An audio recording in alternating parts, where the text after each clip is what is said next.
Hello दोस्तों, मैं अपने YouTube चैनल पे स्वागत करता हूं। तो आज हम लोग शुरू करने वाले हैं दोस्तों क्यूब रूट। बहुत ही अच्छा ट्रिक पढ़ने वाले हैं हम लोग। तो जो आप लोगों को मैं बता दूं कि आप अगर क्यूब का वीडियो नहीं देखे हैं तो चैनल के डिस्क्रिप्शन में उसका मैं लिंक दे दिया हूं, वहां से आप जाके देख सकते हैं कि मैंने क्यूब का कैसा ट्रिक बताया है। आई होप कि आपको बहुत ही अच्छा और मजा आने वाला है इस वीडियो में भी। तो चलिए वीडियो के अंत तक बने रहिएगा। अगर चैनल पर नया है तो चैनल को सब्सक्राइब करके बेल आइकन को प्रेस कर लीजिए ताकि आने वाले वीडियो की नोटिफिकेशन आपको मिलती रहे। तो ध्यान दीजिएगा दोस्तों, मैं आपको बताने वाला हूं।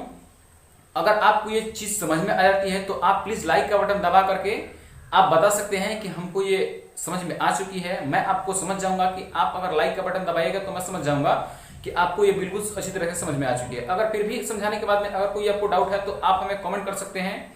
मैं आपको कमेंट का पूरा रिप्लाई दूंगा।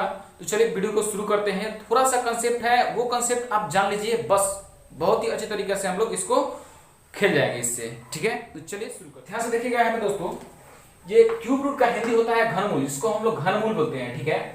ये इसका सांकेतिक चिन्ह होता है, यानी कि इसका सिंबल होता है, ठीक है। जैसे मान लिया जाए किसी भी संख्या, जैसे मान लिया जाए कि ये संख्या अगर x है तो इसी संख्या को अगर क्या किया जाता है, यानी कि 3 बार इसको गुना किया जाता है, x गुने x, ठीक है।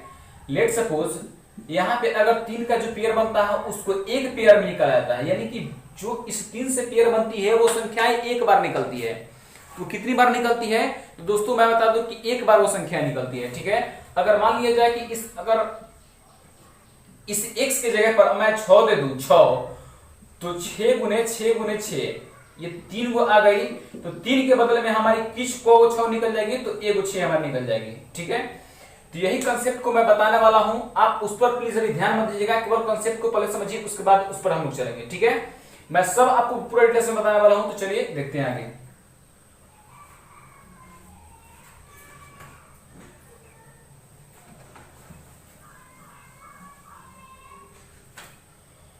तो दोस्तों देखिएगा यहाँ पे, सबसे पहले मैं बता दूं कि अगर 216 का आपको क्यूब रूट निकालना है, ठीक है। तो सबसे पहले मतलब और स्टूडेंट कैसे निकालते हैं मैं आपको बता दूं कि सबसे पहले उनको फैक्टराइज करते हैं ऐसे, ठीक है। 2 से करते हैं, 2 तो यहाँ कितना हो जाएगा 20, 1 2 8 16, ठीक है। 2 से करेंगे इसको तो ये कितना बार कटेगा, 2 5 10 और 2 चौके 8 हो जाएगा हमारा। ये हो जाएगा 2 से 27 गुना में 54 हो जाएगा, ठीक है। ये 3 से ले जाएंगे, 3 और 27 हो जाएगा और 3 3 9 हो जाएगा और फिर कितना हो जाएगा 3 का 3, ठीक है। तो आप देख सकते हैं कि 216 का क्या बन चुका है, यानी कि 216 का मैं निकालूंगा तो यहाँ पे 3 गो आ रहा है, यानी कि 2 मल्टीप्लाई 2, ठीक है। और यहाँ पे 3 मल्टीप्लाई 3, ठीक है। तो मैं आपको पहले ही बता चुका हूं कि इस 3 के बदले 1 2 निकलेगी, ठीक है। और इस 3 के मतलब 3 के बदले में 1 3 निकलेगा, ठीक है। तो आप देख सकते हैं कितना हो जाएगा, यहाँ पे 6 हो जाएगा। लेकिन आज के बाद ऐसा करने की कोई फैक्टराइज जरूरत आपको नहीं पड़ने वाली है। यही मैं शॉर्ट तरीका बताऊंगा कि इसको आप कैसे विद इन 1 सेकेंड या 2 सेकेंड के अंदर कर सकते हैं, ठीक है। एक और तरीका मैं बता दूं यहाँ पे कि एक कुछ लोग ऐसे भी कर लेते हैं इसको, ठीक है। यानी कि 216 को जो लोग ऐसे भी कर लेते हैं, 216 अगर इस क्यूब रूट को अगर चेंज करते हैं तो कितना हो जाता है, इसके पावर में 1/3 हो जाता है। जैसे आप मैं बता दूं कि अगर आप स्क्वायर को जब तोड़ते हैं तो क्या हो जाता है, जैसे मान लिया जाए कि स्क्वायर में अगर दिया गया 4, ठीक है।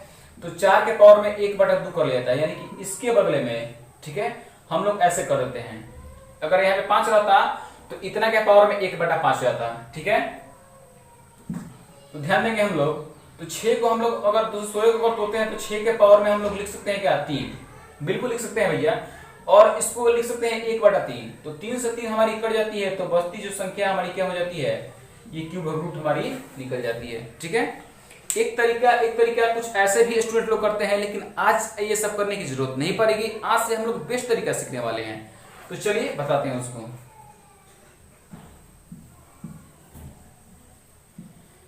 अब आते हैं इस कंसेप्ट के अंदर। जैसे मान लीजिए कि ये संख्या है,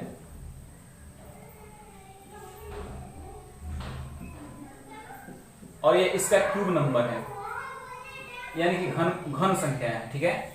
ये आपका नंबर दिया गया है, मैंने इसका क्यूब कर दिया हूं, ठीक है। 1 का क्यूब 1 होता है, 2 का क्यूब 8 होता है और 3 का क्यूब 27 होता है, 4 का क्यूब 64 होता है और 5 का क्यूब 125 होता है, 6 का क्यूब 616 होता है, 7 का क्यूब 343 होता है, 8 का क्यूब 512 होता है, 9 का क्यूब कितना होता है 729 और 10 का क्यूब कितना होता है 1000 होता है। ठीक है, तो मैं आपको बता दूं कि ध्यान से देखिए यहाँ पे 1 का एक ही होता है, 1 का कितना होता है एक ही होता है, फिर 2 का कितना होता है 8 होता है। ठीक है, 3 का कितना होता है इकाई अंक आपका 7 होता है, ये आपका यूनिट डिजिट हो गया, यूनिट डिजिट। ठीक है, और 4 का यूनिट डिजिट कितना होता है 4 ही होता है। 5 का देखिए तो कितना होता है 5 ही होता है। ठीक है, 6 का कितना होता है तो 6 ही होता है। 7 का कितना होता है 3 होता है। ठीक है, 8 का कितना होता है 2 होता है, 9 का कितना होता है 9 होता है, और 10 का कितना होता है यहाँ पे 0 का 0 ही होता है।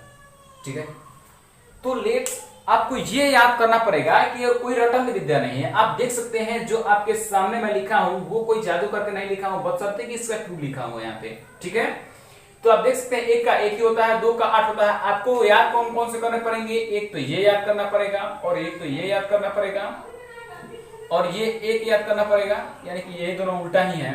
ठीक है, और बस ये दोनों आपको याद करने पड़ेंगे। ठीक है, यही दोनों आपको याद करने पड़ेंगे, यानी कि 2 का 8 होता है और 3 का 7 होता है, 7 का 3 होता है, फिर 8 का 2 होता है। बस यही आपको याद करने पड़ेंगे, बस आपके सामने मैं आपको बताने वाला हूं। ठीक है, तो चलिए फर्स्ट क्वेश्चन लेते हैं और बहुत ही आसान आसान क्वेश्चन लेंगे, उसके बाद से मैं डिफिकल्ट क्वेश्चन की तरफ बढ़ूंगा। ठीक है, पहले मैं 0 लेवल से शुरू करूंगा, ध्यान दीजिएगा।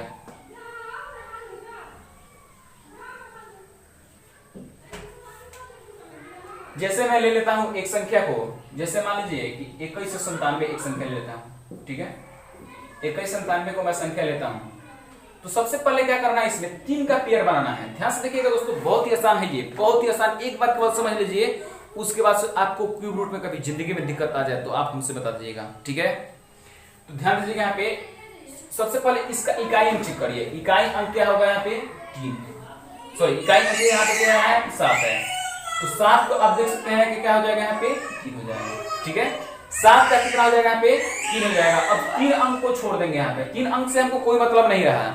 सबसे पहले क्या किए हैं यहाँ पे, तो 7 ले लिए हैं, 7 का देखे हैं यूनिट डिजिट कितना होगा, तो 7 कितना होता है यहाँ पे 3 होता है, घन संख्या कितनी हो जाती है तो 3 हो जाती है। ठीक है, अब ध्यान दीजिएगा यहाँ पे, अब इस तीनों के से कोई मतलब नहीं रहा। अब देखेंगे 2 किन दो संख्याओं के बीच आती है, 2 इन दोनों संख्याओं के बीच आती है। ठीक है, बस हमको यही केवल पता करना है कि 2 किन दो संख्याओं के बीच आती है। अब कंपेयर नहीं करना है, आप वर्गमूल की तरफ मत जाइए, वर्गमूल से बस अलग होता है ये। ठीक है, तो कंपेयर नहीं करना है। आप देख सकते हैं कितना हो जाएगा, यहाँ पे छोटे वाले संख्याओं के ले लीजिएगा, बस हो जाएगा। आप 13 का क्यूब करके देख लीजिए, सॉरी यहाँ पे इतना का आप क्यूब रूट निकालिएगा तो 13 ही आएगा। ठीक है, तो फर्स्ट क्वेश्चन और मैं कुछ और क्वेश्चन लेता हूँ। तो चलिए दोस्तों, कुछ मजेदार क्वेश्चन और मैं ले गया हूँ, और चलिए उसको सीखते हैं कैसे बेहतर तरीके से। तो देखिएगा यहाँ पे, अब सबसे पहले देखेंगे हम लोग इकाई अंक 7, तो आप इसमें देखिएगा, यानी कि घनमूल संख्या ये है। ठीक है, तो घनमूल संख्या में आप देखिएगा 7 क्या पे है, 7 का इकाई अंक क्या है 3 है, 7 का इकाई अंक क्या है यहाँ पे तो 3 है, तो यहाँ पे हम 3 लिख दिए। ठीक है, अब इन तीनों अंक को छोड़ देंगे, क्योंकि इस तीनों अंक से हमको कोई मतलब लेना देना नहीं है। 3 अंक का पेयर बनाना है, मैं पहले आपको बता चुका हूँ। ठीक है, अब इसको 12 को चेक करेंगे, तो यहाँ पे 12 अगर रखेंगे तो यहाँ पे अगर इन्हीं दोनों के बीच में आएगा, इन्हीं दोनों के बीच में हमारा 12 आएगा, यानी कि हम कह सकते हैं 8 और 27 के बीच में हमारी 12 आएगी। ठीक है, 8 और 27 के बीच में हमारी 12 आएगी। ठीक है, तो 8 और 27 के बीच में जब 12 आएगी ना, तो हम क्या करना है, छोटे अंक वाला को ले लेना है, बस केवल हमको छोटे अंक वाला ही पे जाना है। ठीक है, ये नहीं कि बस इसमें लगे लगे कंपेयर करने कि किसके पास जाएगा या कम बेसी होगा। ठीक है, आपको हमेशा कम ही उठाना है। ठीक है, तो मैं नेक्स्ट में चलता हूँ। इकाई अंक 6 है, तो सबसे पहले देखिए इसमें इकाई अंक 6 है तो 6 होगा। ठीक है, अब करना क्या है आपको कि इन तीनों अंक को छोड़ देना, इससे कोई मतलब नहीं रहा। 17 को चेक कर लेंगे, यहाँ पे 17 का कितना हो जाएगा यहाँ पे, तो क्या कर लेंगे 2 अंक वाला उठा लेंगे, बस बन गया।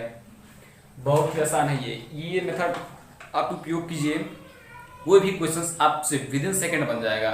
ठीक है, नेक्स्ट क्वेश्चन की तरफ मैं चलूंगा। 5 है, तो इकाई अंक क्या हो जाएगा 5 का 5 हम लोग जानते ही हैं।